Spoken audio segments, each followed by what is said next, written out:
they do a lot of tillage, and the ones with the cover crops. And we'll talk about that later. Now, oh, by the way, you thought I wasn't going to call on you, did you? You thought this was going to be passive learning. Wrong. I'm going to call on you, and I'm going to say, okay, guys, what is going on? Why is this one holding together the no-till, but the one that's heavily disturbed till system, why is it falling apart? What do you think? What's going on? Oh, by the way, please feel comfortable. I didn't know this. So we're learning together. Didn't we all say collectively we all have kinds of education experience? Let's learn together then. Well, speaking from an elementary education, I'd say your Elmer's glue is a lot better. Oh my! Wow, that's pretty cool. That's pretty intuitive. I mean, there are glues. Chop. Biotic glues created by who? Who's creating the glues here, ladies and gentlemen? Earthworms. Who else? Morris? The microbes. The microbes. Like they're breaking down residues, saprophytic fungus. You mean when earthworms are ingesting soil, they're making these fantastic biotic glues? What else? Mr. Organic? Yeah, the fungi. Excellent. Oh, you didn't disappoint me at all. Good for you. Mycorrhizae. As the mycorrhizae are searching for water, they create these glue called what? Glomalin. Oh my goodness. Glomalin is a real proteinaceous glue, polysaccharides. The root exudates. So you mean our soil's a living ecosystem? Oh, I thought it was just a chemistry shit where all the structure was just chemical ions flowing around. That's what I walked away with. Oh, and I did take graduate level soils microbiology. What happened? Maybe I was just in the book, I guess, huh? Maybe I'm just one of the dumbest guys around. But guess what I'm finding out? A lot of our people walking out of the university, I don't care where, walked away thinking and forgetting that the soil's an ecosystem. She's diverse, she's complex, and she's beautiful. Now, what happened to this complex system? What happened to it? What happened to the glues? We already cemented in our minds that it comes from glues, right? What happened to the glues? What? Broken. How did they get broken down? Chemicals? It wasn't the chemicals. Okay, we know that the mechanical tillage did something. What did it do? Who said air? Okay, now, you pushed air into the system, and what happened? It oxidized, but how did they get oxidized? Microbes ate it. That's called mineralization. You know, have you ever heard of the term copotrophic bacteria? From the word copious. They love rich carbon substrates. Oh, by the way, those glues are all carbon-based. You know what you do when you run a rototiller? And I've been working on my dad. I said, Dad, when you run that rototiller, you know what you're doing? You're pushing oxygen into the system. Two things are happening, Dad. I said, soil has more CO2 than the atmosphere. It's like opening a can of beer. CO2 flux leaves, oxygen enters, you mix the soil, the microbes go crazy. These copotrophic bacteria, they're like piranhas, and they start eating the glues and the organic matter, and then what do they release to you? What do they release when those glues are eaten and the organic matter is eaten? No? Well, CO2 is part of the process because they're respiring. Inorganic nitrogen, right? You just draw it from the bank. From the organic matter and the glues and the structure. So you mineralized, and yet you disturbed the soil ecosystem. Oh, and it released nitrogen to you at a very high cost. Diminishing the soil ecosystem. Let me give you a perspective. If I walked into your house, Kirk, and I had a bulldozer, knocked it down, and then the next morning I said, I want you to go teach class. And mess up your life, wouldn't it? You still want me to go function? You just created incredible, his house took a lot of order and thought to put it together, did it not? Bulldozer comes out and creates incredible disorder. That's what you've done to the soil ecosystem in one disc operation. That's that destructive. Now, let's take it a little further. Little rain simulator. I go to the dollar store. Little rain simulator. Same soil. This is my North Dakota. We're going to do this twice. We got some soil from my beautiful Cajun friends. This is North Carolina. This is the conventional. Morris is going to have the yellow stuff here. The one I drink all that beer last night at the Mexican restaurant. It's colored water. It's just dyed water. But I just like to see the bacteria. It's bacteria. It's bacteria free. Okay, sure. This is colored water. Okay, on the bottom. This is the wine I drink. Yeah. That's the wine. On the bottom I have holes. These are plastic yarn cleaner jars I get from Amazon.com. Real cheap, $6. $1. Put them in there. Oh, you probably ask, well, how did I collect it? I go to the top surface of the soil. It's dry. Collect it. I put this much. And the only thing I do is tamp the edges so I don't get preferential flow. Real simple. Okay? Now, we're going to see which of these. Sharon's the no-till. Morris, unfortunately, I gave you the conventional.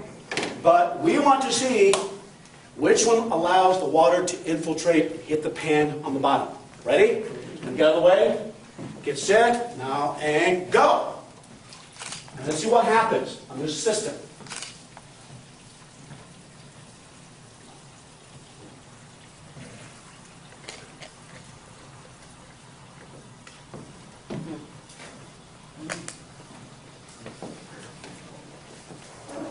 Oh my goodness, the no-till. Why did the no-till allow the water to infiltrate first than the conventional? I thought when you till the soil and make it fluffy and the water enters better. How many thought that way? I did too. And the other one didn't say that. They're not being honest. No.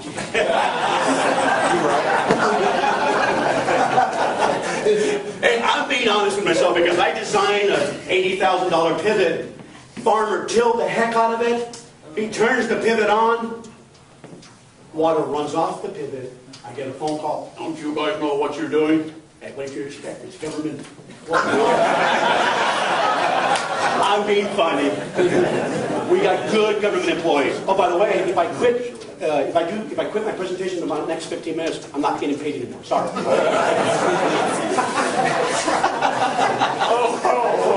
Go home, right?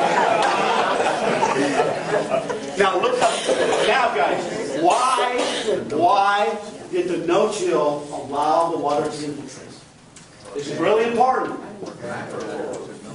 The micropores, macropores are there intact. Why?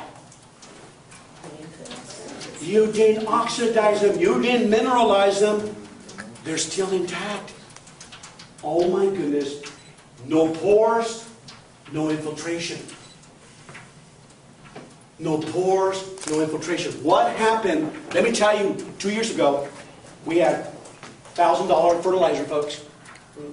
$1,000 fertilizer in North Carolina. What happened to that fertilizer, Morris? It's in the river. It's in the lake. You know what the organic matter on this soil is, ladies and gentlemen? 2.75%. You know what his forest is?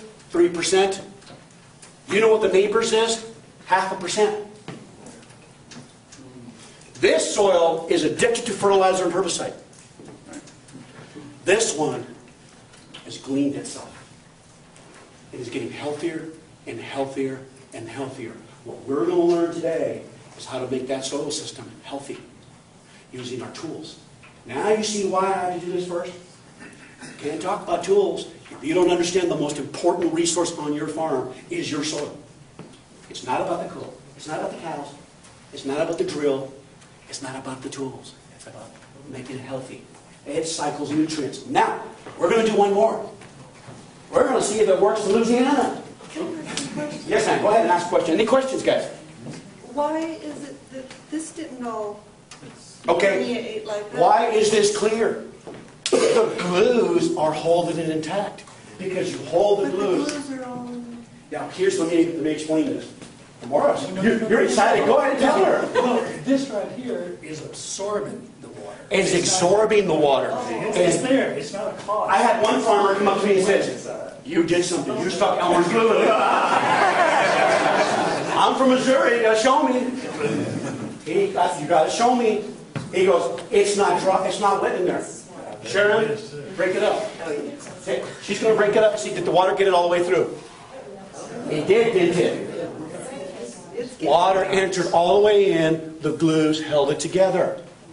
That's why you have the pores. The glues keep all the particles in space. They don't collapse. This is a collapsed soil. This soil is bacteria driven. This have all the species in there. They have the fungus, the bacteria, all the critters. This one, they're gone. Has more disease problems, has more, can't cycle nutrients on its own. You see where we're going with this? All right, now let's go do one more. And then we'll sit down. Okay? We're gonna change here. Get that stuff there, Morris.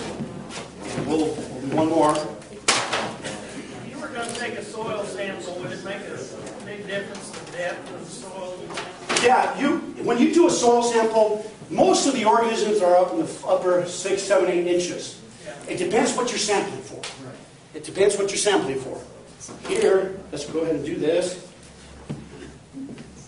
We're going to do this. Man, it really does look like that, doesn't it? Maybe I'm kidding, huh? Maybe. Okay, now, we're ready again. Now, unfortunately, you always end up with the disturbed soil.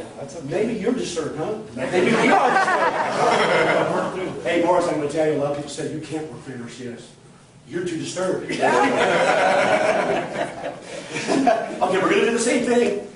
Now, this is interesting, ladies and gentlemen. This is sugarcane. Heavily tilled. They burn the residue. Okay? They burn the food. They burn the residue, lots of tillage. This one is the forest floor. The forest. They're only about 20, 30 feet apart. Okay? Okay, now, let's do this again. Let's see if it's going to work. Oh my goodness, it worked again, Tom. What's going on? It's got the organic matter, the glues, those precious glues. That is cool, isn't it? Now we can talk. Now we can have a discussion. Now we're ready to learn. I had to peel all the stuff you've been taught in the past. Join the club. I had to do the same thing. We're going to have to tiller. Oh, I got rid of mine quick. But here's the thing. Our organic brothers and sisters, I love them dearly. Their biggest Achilles heel is tillage. But they're awesome in diversity. Our no-tillers are really good about not disturbing the soil, but they're so chemically dependent, it's horrible. And we'll talk about that later. In fact, George, I collected some of your soils. I'm not going to tell you what's going to happen, but we'll do it tomorrow, okay? We'll save the best for the rest. Okay, guys, we're ready. Let's go on. Thank you. You guys were great.